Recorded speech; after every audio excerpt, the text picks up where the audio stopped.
This channel does not promote any violent, harmful, or illegal activities. All content provided by this channel is meant for an educational purpose only. নমস্কার, টিভি9 বাংলায় আপনাদের সবাইকে স্বাগত জানাই। আপনাদের সঙ্গে রয়েছে আমি চয়রিকা। শুরুতেই যে খবরের দিকে নজর রাখবো, মেলেনি নিয়োগপত্র প্রতিবাদে সল্টলেকে চাকরি প্রার্থীদের বেকার মেলা, একেবারে অভিনব উদ্যোগ। বেকার মেলার আয়োজন করা হয়েছে বিকাশ ভবনের কাছে। অবস্থান বিক্ষোভ 2022 টেট উত্তীর্ণদের।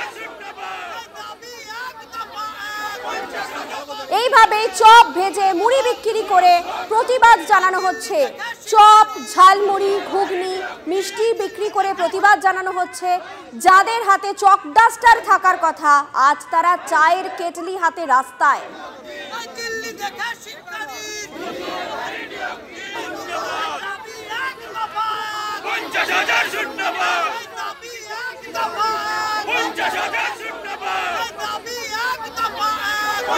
নরম নরম পরোটা, আলুর দমের ডিম। নরম নরম পরোটা, আলুর দমের ডিম 25 টাকায় খেয়ে যাবেন। দিল্লি দেখা শিক্ষার্থী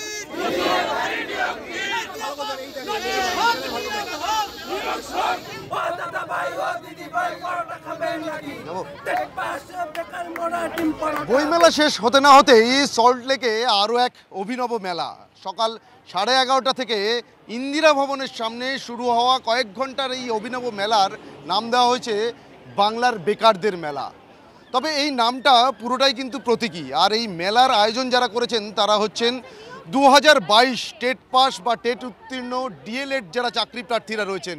আর এই মেলার ভেতরের দিকে আমরা আস্তে আস্তে একটু এগিয়ে যাচ্ছি এবং কি কি বিক্রি হচ্ছে বা কি কি পাওয়া যাচ্ছে এই মেলাতে সেটাই একটু দেখে নেওয়ার চেষ্টা করি। একেবারে মেলার শুরুতেই কিন্তু এখানে প্লেটে করে একজন চাকরি প্রার্থী তিনি পরোটা, ডিম, তরকারি বিক্রি করছেন এবং তার পাশে আরও কিন্তু বেশ কিছু পসরা সাজিয়ে চাকরি প্রার্থীরা বসে রয়েছেন।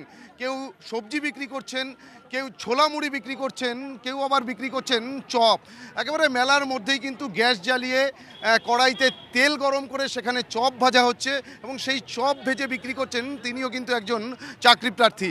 আমরা একটু দেখানোর চেষ্টা করব যে এই যে চাকরি প্রার্থী রয়েছেন যিনি চপ ভাজছেন, একেবারে তার যে দোকানের সামনেই এখানে কিন্তু লেখা রয়েছে যে আয়েশা খাতুন, পূর্ব বর্ধমান জেলার তিনি বাসিন্দা এবং তার শিক্ষাগত যোগ্যতা BA DElEd 2022 primary TET qualified, অর্থাৎ 2022-এর টেট উত্তীর্ণ হয়েছেন এবং তার পরবর্তীতে তাদের যে দাবি যে 50,000 শূন্যপদ থাকা সত্ত্বেও দীর্ঘদিন অতিক্রান্ত হয়ে গেলেও এখনও পর্যন্ত ইন্টারভিউয়ের যে বিজ্ঞপ্তি সেই বিজ্ঞপ্তি প্রকাশ হচ্ছে না।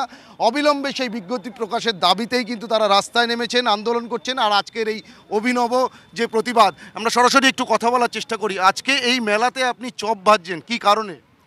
আজকে আমাদের এই চপ ভাজার এটা কোনো কারণ নয়। আমাদের মাননীয় মুখ্যমন্ত্রী উনি বলেছিলেন যে যা করো চপ শিল্প করো, কাজে দেবে। কিন্তু আমরা 2022 সাল থেকে টেট পাস করে আমরা বসে আছি ঘরে। আমাদের মা বাবা আজকের এই ছবিগুলো দেখছে আর এবং খবর দেখছে, চ্যানেলে দেখছে। ওনারা দেখে কি ভাবছেন বলুন তো, যে আমার ছেলে মেয়েগুলো এতদিন ধরে পড়াশোনা করে টেট পাস করলো এবং তারা যে রাজপথে গিয়ে চপ ভাজছে। এইটাই কি এই চপ ভাজার মধ্যে দিয়ে কি আপনারা আপনাদের প্রতিবাদ, আপনাদের দাবিকে তুলে ধরা? এটাই কি আমাদের প্রাপ্য? মাননীয় মুখ্যমন্ত্রীর কাছে আমাদের অনুরোধ যে আপনি আমাদের 50,000 শূন্য পদে আমাদের নোটিফিকেশনটা এবার দিন, ইন্টারভিউ নোটিফিকেশনটা এবার দিন। আমরা আর পারছি না। আমরা আরও যারা রয়েছেন ঝালমুড়ি বিক্রি করছেন, ছোলা মুড়ি বিক্রি করছেন, আপনারা তো এর আগেও রাস্তায় নেমেছেন, নিজেদের দাবি তুলে ধরার চেষ্টা করেছেন, তারপরেও আজও তো বিজ্ঞপ্তি জারি হয়নি। তো আজকের এই অভিনব প্রতিবাদ, এর মধ্যে দিয়ে কি আপনারা আপনাদের দাবি পৌঁছে দিতে পারবেন? অবশ্যই আমরা চাইবো এরপর মাননীয় আমাদের মুখ পিনে থাকবেন, তিনি আমাদের দাবিগুলো পূরণ করার চেষ্টা করবেন। উনি কি আমাদেরকে এইভাবে দেখে খুশি হচ্ছেন? আপনি কি চান আমরা সারা জীবন এইভাবে রাস্তায় চপ মুড়ি বিক্রি করি? আপনি তো বলেন চপ শিল্পের কথা, কিন্তু আমরা যে বেকার যুবক যুবতীরা রয়েছি, টেট পাস করে বসে আছি, আপনার কি আমাদের দেখে একটু দয়া মায়া হয় না? আমরা বলিনি যে অ্যাপয়েন্টমেন্ট লেটারটা আমাদের হাতে ধরিয়ে দিন। আমরা শুধু একটা সুযোগ চেয়েছি, আমরা পরীক্ষায় পাস করে একটা সুযোগ চাইছি, ইন্টারভিউ নোটিশ চাইছি। কেন আপনি আমাদের দিকে একবার তাকাচ্ছেন না? নিয়োগের দাবি রয়েছে, শুধুমাত্র এরা দুজনই নয়, বিশেষভাবে সক্ষম একজন চাকরি প্রার্থী তিনিও কিন্তু আজকের এই মেলায় বাদাম বিক্রি করছেন। আর তার মধ্যে দিয়ে কিন্তু তারা নিজেদের যে দাবি সেই দাবিকে পৌঁছে দেওয়ার চেষ্টা করছেন। এ ধরনের বহু চাকরি প্রার্থী আজকের এই যে বাংলার বেকারদের যে মেলা, প্রতীকী যে নাম দেওয়া হয়েছে সেই মেলাতে যারা চাকরি প্রার্থীরা তারা কিন্তু বিভিন্ন ধরনের সামগ্রী, খাবার সামগ্রী নিয়ে বিক্রি করছেন। এই যে আমরা দেখতে পাচ্ছি রাস্তার উপরে বসে রয়েছেন যে চাকরি প্রার্থী, বেকারের মেলা, আমি টেট পাস পাপড়ওয়ালা। আজকে এর মধ্যে দিয়ে, এই প্রতিবাদের মধ্যে দিয়ে নিজেদের দাবি কি পৌঁছে দিতে পারবেন? দেখুন, আমরা চেষ্টা করছি। আমরা আজকে 7 বছর থেকে বঞ্চিত, আমরা বারবার, একবার নয়, আমরা বিভিন্নবার আমরা এসেছি, আমরা যেইভাবে আমাদের সম্ভব সেইভাবে আমরা তুলে ধরার চেষ্টা করছি। আর দিদিকে বলছি, দিদি এইভাবে আর সম্ভব না, আমাদের সমাজটা এইভাবে এগোতে পারে না। আপনাদের হাতে তো আজকে কোথাও চক ডাস্টার থাকার কথা, তা না, রাস্তায় বসে রয়েছেন। এই চপ, মুড়ি, চা, এই সমস্ত বিক্রির মধ্যে দিয়ে আপনারা আপনাদের প্রতিবাদ, আপনাদের দাবি তুলে ধরছেন। বেকারদের ফেরিওয়ালা আমি। এখানে অনেক যোগ্য বেকার আছে, সবাইকে লেবার হিসাবে কেউ যদি নিতে চায়, এখানে বসেছি বেকারদের নিয়ে। তাই এখানে বসে স্লোগানও তুলছি যে ও দাদা ভাই, ও দিদি ভাই, লেবার নেবেন নাকি? আমার কাছে রয়েছে সব যোগ্য বেকাররা, যদি নিতে চান এখানে এসে যোগাযোগ করুন। আমরা 7 বছর হয়ে গেছে, 5 বছর পরে পরীক্ষা হয়েছে, পাশ করে 2 বছর হয়ে গেছে, তারপরেও বসে রয়েছি। মুখ্যমন্ত্রী কোনো দৃষ্টি দিচ্ছেন না। কিছুদিন আগেই রাজ্যের একমাত্র শিক্ষা দপ্তর বিকাশ ভবন, সেখানে প্রতীকী তালা লাগিয়েছিলাম আমরা, তাও শিক্ষা দপ্তরের হুঁশ নেই। এরপরে আমাদের সত্যিকারের তালা লাগাতে হবে মনে হচ্ছে, শিক্ষা দপ্তর বন্ধ করে দেওয়া উচিত। হ্যাঁ, যে শিক্ষা দপ্তরে নিয়োগ নেই সেই শিক্ষা দপ্তর ফাঁকা রাখার কি, সেই শিক্ষা দপ্তর খোলা রাখার কি দরকার? বন্ধ করে দেওয়া হোক। শিক্ষা দপ্তরটা মানুষের জন্য, শিক্ষা দপ্তরটা কিন্তু মানুষের জন্য। মানুষের যদি কল্যাণ না হয় তো শিক্ষা দপ্তর খোলা রাখার কোনো দরকার নেই, শিক্ষা দপ্তর বন্ধ করে দেওয়া হোক। চাকরি প্রার্থীদের ক্ষোভের বহিঃপ্রকাশ কোন জায়গাতে গিয়ে পৌঁছেছে সেটা কিন্তু তাদের যে বক্তব্য তার মধ্যে দিয়েই কিন্তু স্পষ্ট হচ্ছে, এবং তারা যেটা দাবি করছেন, আজকের এই যে প্রতীকী প্রতিবাদ, এখানেই কিন্তু তাদের আন্দোলন বা দাবি শেষ হবে না। আগামীতে তারা আরও প্রয়োজনে বৃহত্তর আন্দোলনের পথেও তাদের এই দাবি পূরণ না হলে হাঁটবেন। ক্যামেরায় কল্যাণের সঙ্গে সুপ্রিয় গুহ, TV9 বাংলা।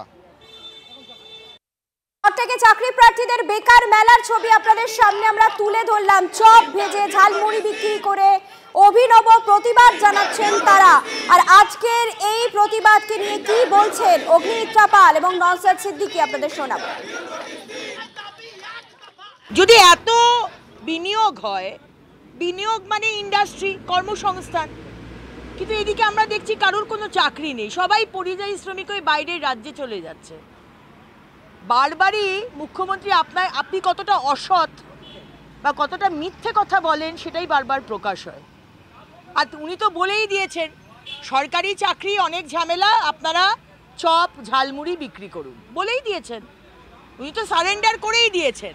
এবার বাংলার মানুষ তারপরেও যদি আশাতে থাকেন যে হ্যাঁ চাকরি হবে, তাহলে আপনি ওইভাবেই থাকবেন, মূর্খের স্বর্গে বাস করছেন। এসএসসি দায়িত্ব নিয়ে পৃথকীকরণ করলে, রাজ্য দায়িত্ব নিয়ে পৃথকীকরণ করলে, যাদেরকে টাকা দিয়ে, মাল দিয়ে, অবৈধ পন্থা অবলম্বন করে চাকরিতে ঢুকেছিল, তারা কিন্তু যারা টাকা নিয়েছে তাদের হয়তো পিঠের ছাল তুলে ফেলতে পারে। সেই জন্য রাজ্য সরকার এসএসসি টোটাল প্রায় 26,000 মানুষের ভবিষ্যৎকে নষ্ট করার চেষ্টা হচ্ছে। আর যে চপ ভাজার কথা বলছেন, নবান্নের সামনে গিয়ে কিন্তু চপ ভাজলে আটকে দেবে, অন্য জায়গায় চপ ভাজুন আটকাবে না আপনাকে, কালীঘাটের সামনে গিয়ে চপ ভাজলে আপনি আটকে দেবে। চপ ভাজার স্বাধীনতাও নির্দিষ্ট কোনো জায়গাতে আছে। আজকে চপ ভাজাতে শুরু করেছে, আগামী দিনে কি ভাজতে হয় দেখতে থাকুন।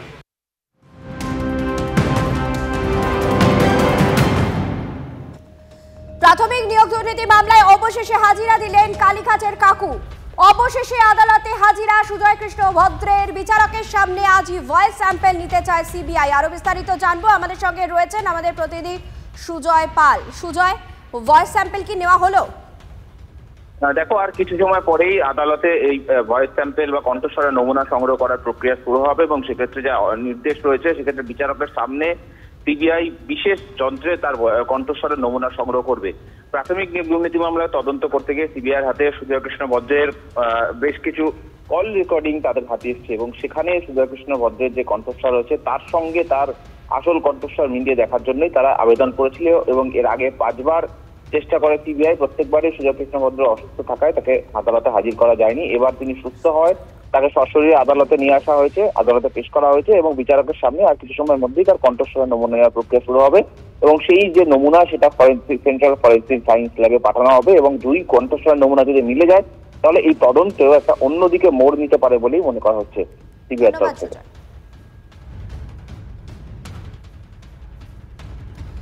এদিকে সন্দীপ ঘোষ সহ বাকিদের বিরুদ্ধে যে অভিযোগ উঠেছে তা অত্যন্ত গুরুতর। এ ধরনের দুর্নীতি হয়ে থাকলে প্রশাসনের অভ্যন্তরে তার সুদূর প্রসারী প্রভাব আছে মন্তব্য বিচারপতি জয়মাল্য বাগচির। এই ধরনের দুর্নীতি স্বাস্থ্য ব্যবস্থা এবং প্রশাসনকে দূষিত করে। পাশাপাশি এই ধরনের ক্ষেত্রে আইন মেনে দ্রুত বিচার সংগঠিত করতে পারলে সাধারণ মানুষের মনে বিচার ব্যবস্থার প্রতি আস্থা বাড়ে, এমনও মন্তব্য করেছেন জয়মাল্য বাগচি। যদি কোনো সরকারি আধিকারিকের বিরুদ্ধে এই ধরনের অভিযোগ ওঠে তাহলে দ্রুত তাকে অভিযোগমুক্ত হবার চেষ্টা করা উচিত। মন্তব্য বিচারপতি জয়মাল্য বাগচির। পরের মঙ্গলবার ফের এই মামলার শুনানি রয়েছে।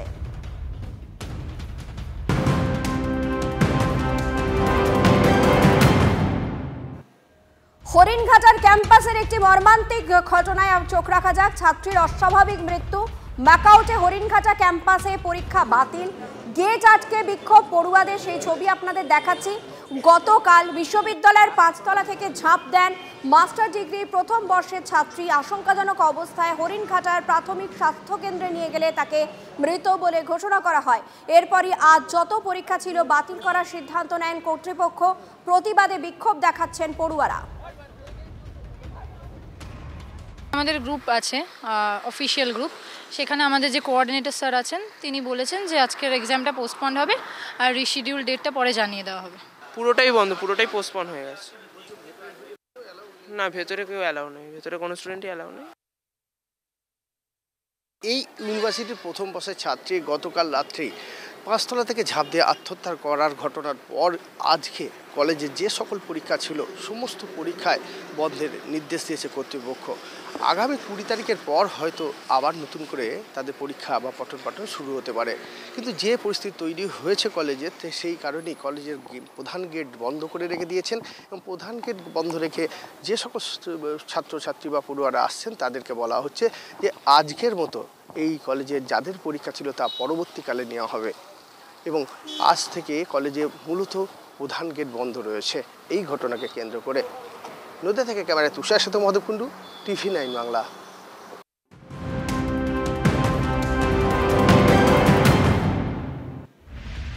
উত্তপ্ত বীরভূম। সকালে বোমাবাজির ঘটনার পর এবার রামপুরহাট থেকে উদ্ধার হলো বিপুল পরিমাণের অ্যামোনিয়াম নাইট্রেট। তেলেঙ্গানা থেকে ঝাড়খণ্ড যাওয়ার সময় ট্রাক থেকে উদ্ধার হয় 16,000 কেজি অ্যামোনিয়াম নাইট্রেট। ঘটনায় তেলেঙ্গানার 3 বাসিন্দাকে গ্রেফতার করেছে পুলিশ। বৈধ কাগজ না থাকায় 3 জনকে পাকড়াও করা হয়েছে পুলিশের তরফে।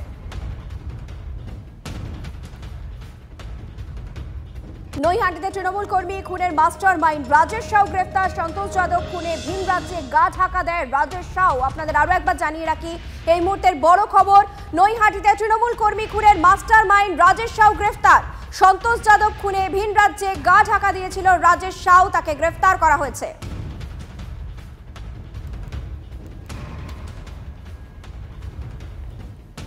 বারবার খবরের শিরোনামে উঠে আসছে ট্রেন দুর্ঘটনার। এবার কোচবিহারে বামনহাটে নিউ জলপাইগুড়ি প্যাসেঞ্জারের পেছনে ধাক্কা দেয় ইঞ্জিন।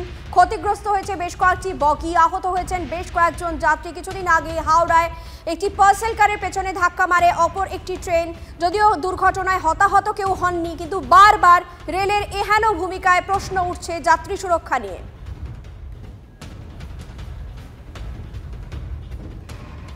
ফের প্রয়াগরাজগামী ট্রেনে ধুমধুমার। মধুবনী স্টেশনে ভাঙা হলো এসি কামরার কোচ।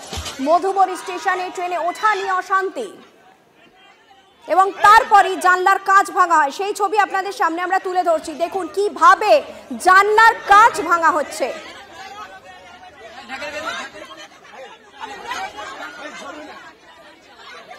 গতকালই আপনাদের সামনে আমরা তুলে ধরেছিলাম নাট্যকর্মীদের হেনস্থা করার ছবি, আর তারপর আজ ফের প্রয়াগরাজগামী ট্রেনে ধুমধুমার। একই সঙ্গে দুটো ছবি আপনাদের সামনে আমরা তুলে ধরছি। ট্রেনে নাট্যকর্মীদের হয়রানির ছবি আপনাদের সামনে আমরা তুলে ধরেছিলাম। যেমন আজ মধুবনী স্টেশনে ট্রেনে আবারও হামলা চালানো হয়, এসি কামরার কাঁচ ভাঙা হয়। মধুবনী স্টেশনে ট্রেনে ওঠা নিয়ে অশান্তি বাঁধে। স্বাধীন সেনানী ট্রেনে ওঠা নিয়ে গন্ডগোল এবং সেখান থেকে একেবারে কাঁচ ভাঙচুর, চূড়ান্ত একটা বিশৃঙ্খল পরিস্থিতি তৈরি হয়।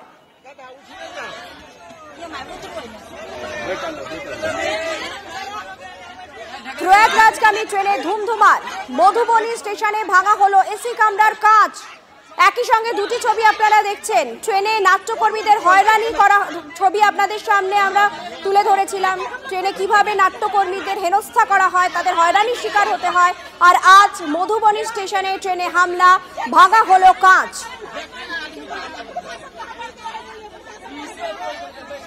সায়ন্ত আমাদের সঙ্গে রয়েছেন টেলিফোনে, আমাদের প্রতিনিধি সায়ন্ত। বারবার প্রয়াগরাজগামী ট্রেনে এই ধরনের ঘটনা ঘটছে, রেলের কি ভূমিকা? দেখো, রেলের ভূমিকা কি সেটাই এখন সবচেয়ে বড় প্রশ্ন। কারণ এই ব্যাপারে যাদের উপর দায়িত্ব রয়েছে সুরক্ষা দেওয়া, সে আরপিএফ কে সম্পূর্ণ নিষ্ক্রিয় অবস্থায় থাকতে দেখা যাচ্ছে বলে অভিযোগ। গতকাল বাংলা থেকে যারা নাট্যদল ছিল তারা যেমন হেনস্থার শিকার হয়েছেন এবং আরপিএফ কোন রকম তাদের সাহায্য করেনি বলে অভিযোগ। আজকে দেখা গেল বিহারের মধুবনী স্টেশনে সেখানে কাঁচ খুলে দেওয়া হলো, কাঁচ ভেঙে দেওয়া হলো। 3টি বগির কাঁচ, এসি কামরা, এসি সেকেন্ড ক্লাসের এসির কাঁচ ভেঙে দেওয়া হলো। যেটা অভিযোগ, সেখানকার যাত্রীরা গিয়ে আরপিএফ কে বারবার করে বলতে থাকে যে তাদের ওপর অস্ত্র ভাষায় গালিগালাজ করা হচ্ছে, পাথর উড়ে আসছে, কিন্তু সেখানেও আরপিএফ কে সম্পূর্ণ নিষ্ক্রিয় অবস্থা দেখতে পাওয়া যায়। অর্থাৎ যে ধরনের পরিষেবা দেওয়া দরকার ছিল, ভিড় হবে এটা আগে থেকেই আঁচ করা গিয়েছিল, তারপরে পরিষেবা এবং পরিবহন সংক্রান্ত যে কাঠামো দরকার ছিল সেটা পাওয়া যায়নি। স্বাভাবিকভাবেই সাধারণ মানুষ ক্ষুব্ধ এবং যারা প্রয়াগরাজে যাওয়ার কথা, যারা সমস্যায় পড়ছেন তারাও ক্ষুব্ধ। আর যে কারণে বারবার এই ধরনের ঘটনা ঘটছে বিভিন্ন ট্রেনে বা বিভিন্ন স্টেশনে। ধন্যবাদ শান্ত। প্রয়াগরাজগামী ট্রেনে ধুমধুমার, বারংবার এই ঘটনা ঘটছে। কখনো নাট্যকর্মীদের হেনস্থা করা হচ্ছে, কখনো ট্রেনে ভাঙচুর চালানো হচ্ছে। এই গোটা পরিস্থিতি নিয়ে কি বলছেন অগ্নিমিত্রা পল, শোনাবো। যারা বিহারে আমাদের সরকার আছে এবং বিজেপি শাসিত রাজ্য যেখানে, সেখানে কথা দিচ্ছি সরকারি সম্পত্তি যদি ভাঙার চেষ্টা করেন, সরকারি সম্পত্তি মানে আমাদের সম্পত্তি, ট্যাক্স পেয়ারের সম্পত্তি। আমার বাড়িতে কেনা আলমারিটা যেরকম যত্ন করে আমি রাখি, সরকারি সম্পত্তিও সেরকম যত্নের, তাই শাস্তি হবেই, সে যেই হোক না কেন। চোখ রাখবো এই মুহূর্তের একটি বড় খবরে। হালি শহরের রহস্যজনকভাবে উধাও মাধ্যমিক পরীক্ষার্থী। পরিবারের দাবি, পরীক্ষা শুরুর আগের দিন অর্থাৎ রবিবার সন্ধ্যায় জেরক্স করতে বেরোয় অর্কদ্যুতি সরকার, তারপর আর বাড়ি ফেরেনি সে। দুদিন পরেও এখনো খোঁজ মেলেনি মাধ্যমিক ওই পরীক্ষার্থীর। 10 টাকা দিয়েছি, জেরক্স করেছে, করে আমার ছেলে আর বাড়িতে ফিরলো না। দোতলা বাড়ির ওখানে সিসি ক্যামেরায় দেখলাম যে আমার ছেলে চলে গেল ওই দিক দিয়ে। পরীক্ষা দিতে দেবে না হয়, ওই জন্য হয়তো কেউ আটকে রেখেছে। আর তাছাড়া আর কি মনে হবে, কত ভালো পড়াশোনায় ছিল। আমার তো মনে হচ্ছে ও এত ভালো স্টুডেন্ট বলে ওকে কেউ আটকে রেখেছে। মনে হচ্ছে যে ওকে পরীক্ষাটা দিতে দেবে না, কেউ হয়তো ওকে আটকে রেখেছে। কে আটকে রেখেছে, কি আটকে কেন রেখেছে আমি এসব কিচ্ছু জানি না। আমার মন বলছে যে ওকে কেউ আটকে রেখেছে, ও কোথাও চলে যাওয়ার ছেলে না। কথা বলবো আমাদের প্রতিনিধি অনন্তর সঙ্গে। অনন্ত, মা খুব একটা ভয়ঙ্কর অভিযোগ করছেন, বলছেন ছেলে যাতে পরীক্ষা দিতে না পারে সেই জন্য তাকে কেউ আটকে রেখেছে। কেন মায়ের এরকম মনে হচ্ছে? কোনো পুরনো শত্রুতা বা অন্য কোনো তথ্য সামনে আসছে? দেখো, শুধু মা নয়, দিদি, জামাইবাবু, এমনকি তার বাবাও অভিযোগ করছে যে তাকে আটকে রাখা হয়েছে। প্রশ্ন হচ্ছে যে তাকে কেন আটকে রাখা হবে? আটকে রাখা হলে তাদের কোন শত্রু আছে, যে তাদের বিরুদ্ধে কোন শত্রু থাকতে পারে তাদের পরিবারের, যে তাকে আটকে রাখলে তার কোনো লাভবান হবে? তবে কোনো ব্যক্তিগত শত্রুতা না, খুব পরিচিত ব্যক্তি তাকে আটকে রেখেছে, সেটাও পুলিশ তদন্ত করে দেখছে। দেখো, পুলিশ সূত্রে আমরা যেটা জানতে পারছি যে খুব পরিচিত লোক ছাড়া এ কাজ করা হয়নি, অর্থাৎ খুব পরিচিত লোক এর মধ্যে যুক্ত আছে। সেই পরিচিত লোকটি কে? তাহলে এই বাচ্চাটি অর্থাৎ মাধ্যমিক পরীক্ষার্থী, যে মেধাবী ছাত্র, যার পড়াশোনা নিয়ে তার একটা সবসময় একটা জগৎ আলাদা, স্কলারশিপ পেয়েছে সেই বছর, এবং সে একটা স্বপ্ন ছিল মাধ্যমিক পরীক্ষায়, যে মাধ্যমিক পরীক্ষায় ভালো রেজাল্ট করে ভবিষ্যতে কিছু করবে। একই স্বপ্ন দেখেছিল তার বাড়ির লোক। থানায় অভিযোগ দায়ের হয়েছে অনন্ত? হ্যাঁ, থানায় অভিযোগ দায়ের হয়েছে, বীজপুর থানায়। শুধু বীজপুর থানা নয়, হালিশহর থানাও কিন্তু তার খোঁজ চালাচ্ছে। পুরো হালিশহর, বীজপুর ধরে খোঁজ চলছে অদ্যুতি সরকারের। মেধাবী এই ছাত্র কোথায় উধাও হয়ে গেল, কারা আটকে রাখলো, কোথায় গেল সে, খন্ড হয়ে খুঁজছে পুলিশ। ধন্যবাদ অনন্ত, পরিস্থিতির দিকে নজর রাখো। কথা বলছিলাম আমাদের প্রতিনিধি অনন্তর সঙ্গে।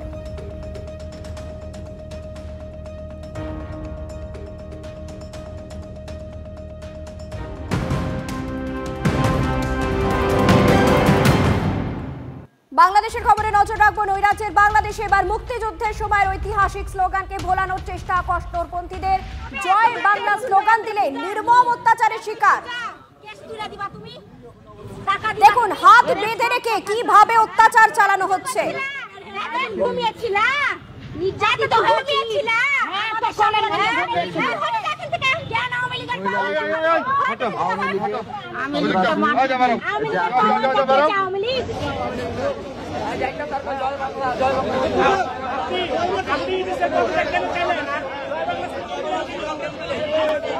ওই যে ওই আপনাদের একটু ওই যে ওই কাগজগুলো একটু দেখি আরেকবার।